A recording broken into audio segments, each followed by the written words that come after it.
building partnerships that invest in world-class facilities. Welcome to Chicago at Play.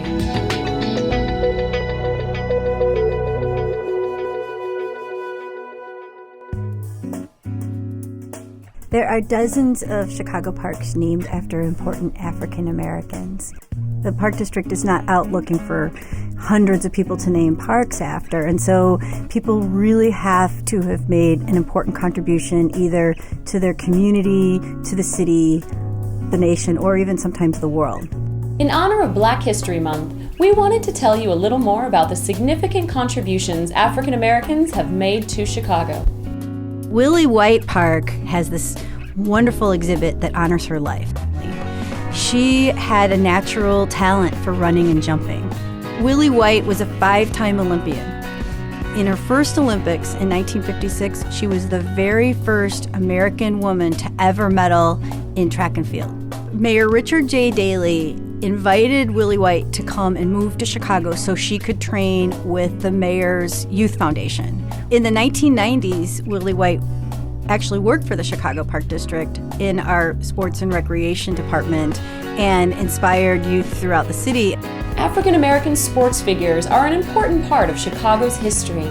We have a large number of parks named for acclaimed African American athletes. There's a mural of Jesse Owens and a playground that celebrates the theme of the Olympics. We have park names that honor the history of baseball, both locally and nationally. One of the greatest Negro League teams was the Leland Giants.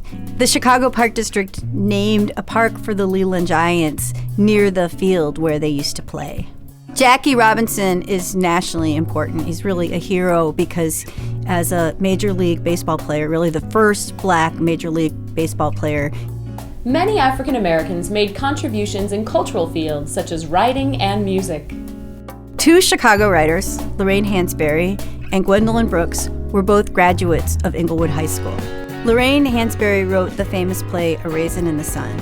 And Gwendolyn Brooks was a poet who was extremely prolific and ended up becoming the Poet Laureate of Illinois for many years. Nat King Cole was one of the most famous pianists and singers in the world, and he was one of the first African Americans to have his own weekly network TV show. Dinah Washington was called the Queen of the Blues, and she won a Grammy in 1959. Lillian Hardin Armstrong was married to Louis Armstrong, and so her career was often overshadowed by him, but she was also an important musician in her own right. Many of the songs that she composed became very famous, and a lot of well-known musicians recorded them, including Ray Charles. In 2014, a new park was built in honor of Secretary of State Jesse White. I just believe that this relationship with the Park District, this is a one-of-a-kind situation where not-for-profit has joined with the Park District to come with a facility where kids within the community won't have to go very far to be able to enjoy themselves. What is really beautiful is the lives that have been changed in this building and all throughout the city of Chicago. I'm honored beyond description. Never in my wildest dream would I ever think that there'd be a building of this magnitude named after yours truly. You can visit our website to learn about many more parks named after African Americans. Each one includes a history of their namesake. The Chicago parks are a great source of history, and we hope you come out and visit them so that you can learn more.